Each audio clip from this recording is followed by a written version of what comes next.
Hello friends, I am Priyanka and you are watching Priyanka's teaching. Friends, today I am going to explain you lesson number 3, The Mice and the Elephants, given in the book of class 3, New Oxford Modern English. Friends, this story is adapted from a Panchtantra tale. Friends, Panchtantra is a collection of interrelated animal fable. ये जानवरों की कहानियाँ इसमें दी हैं जो एक दूसरे से जुड़ी हुई हैं पंचतंत्र में, उसी से ये ली गई एक कहानी है.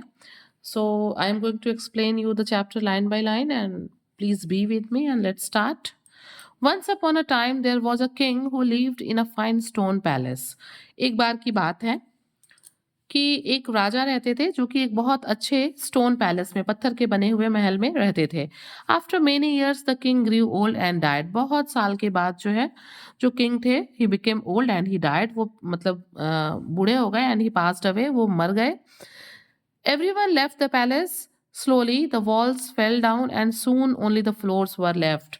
ठीक है. उसके बाद क्या हुआ, सब लोगों ने पैलेस को छोड़ दिया एंड ग्रेजुअली धीरे धीरे धीरे करके जो है पैलेस था वो गिर गया and soon only the floors were left. और जब कोई रहता नहीं है किसी जगह पे तो यही होता है ना, वो जगह खराब हो जाती है. तो पैलेस के साथ भी वही हुआ. पैलेस गिर गया और वहां पे अब सिर्फ जो है फर्श बच गया वहां का. Now, in the cracks of the floors lived hundreds of mice. अब जो है वहां पे इंसान तो रहते नहीं थे, जो पैलेस था वो गिर गया था, तो उस फ्लोर के क्रैक्स में बहुत ढेर सारे सैकड़ों चूहे रहते थे. They lived with their sons and grandsons, their grandfathers and their grandmothers, and they were all very comfortable. Means उस फ्लोर में बहुत ढेर सारे चूहे रहते थे. चूहे, उनके बच्चे, उनके दादी, उनके दादा, मतलब वो लोग बहुत आराम से वहां पे रहते थे. मतलब एक लंबे समय से हम कह सकते हैं कि वहां पे वो माइस रहते थे very comfortably. Okay, they played games and had festivals and weddings, dramas and feasts.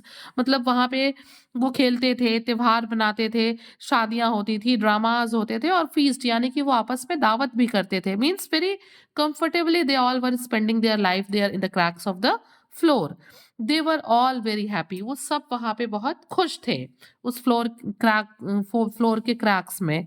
Near this palace was a large lake. उस पैलेस के पास, जो कि अब था नहीं, सिर्फ फ्लोर बचा था, वहां पास में एक बहुत बड़ा लेक यानी कि झील था.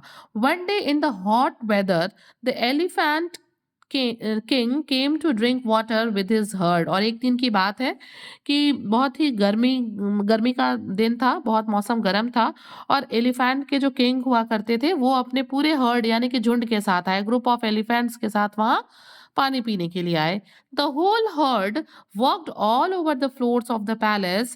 They heard many of the mice. क्या हुआ, वो उसी रास्ते से उसी फ्लोर से होके गए और उन लोगों ने अनजाने में बहुत ढेर सारे माइस को यानी कि चूहों को हर्ट कर दिया.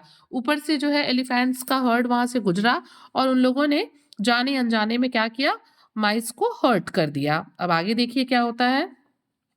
The mice were very sad. They held a meeting. भाई चूहे बहुत जो है वो दुखी हुए. भाई बहुत से चूहे कुचल के मर भी गए तो दे बिकेम वेरी सैड. वो बहुत दुखी हुए and they held a meeting. उन लोगों ने एक सभा रखी. ठीक है, एक मीटिंग रखी.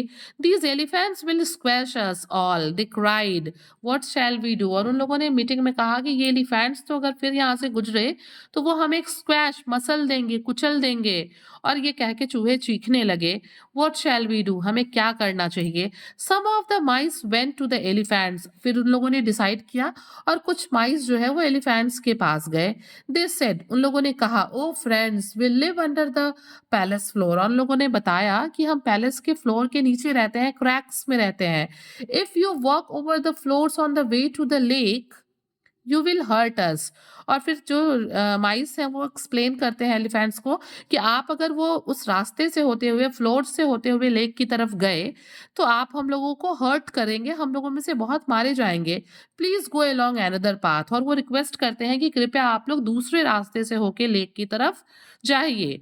One day we may help you. और वो कहते हैं कि हो सकता है कि हम भी किसी दिन आपके काम आ जाए.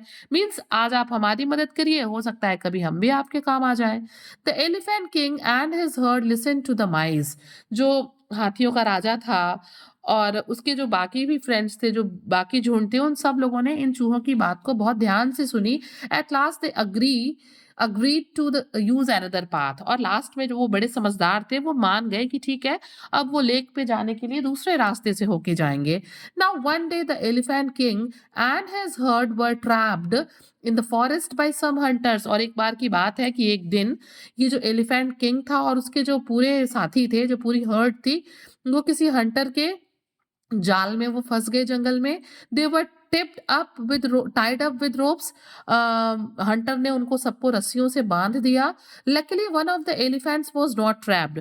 भाग्यवश, लक से मतलब एक एलिफेंट था जो वो बच गया था, वो ट्रैप नहीं हो पाया था।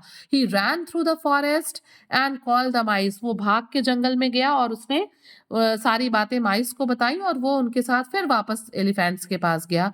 Hundreds of them came to help the elephants. लगभग सैकड़ों चूहे हाथी की मदद करने के लिए फॉरेस्ट में आ गए। They bite the ropes. उन लोगों ने रस्सियों को काट दी। And at last the elephants were free. और अंत में जितने भी हाथी थे वे सारे क्या हो गए? फ्री हो गए। द एलिफेंट्स थैंक द माइस। सारे एलिफेंट्स ने माइस को थैंक यू बोला। And they remembered the old saying. और उन्हें एक पुरानी कहावत याद आ गई। What is the saying? The saying is make friends, always make friends, however strong और वीक। और उन लोग को एक पुरानी कहावत याद आ गई कि मित्र बनाइए, हमेशा मित्र बनाइए, चाहे वो कमजोर हो या ताकतवर हो, हमेशा मित्र बनाइए। Friends, if you like the explanation, please do share to others, and very thank you for watching.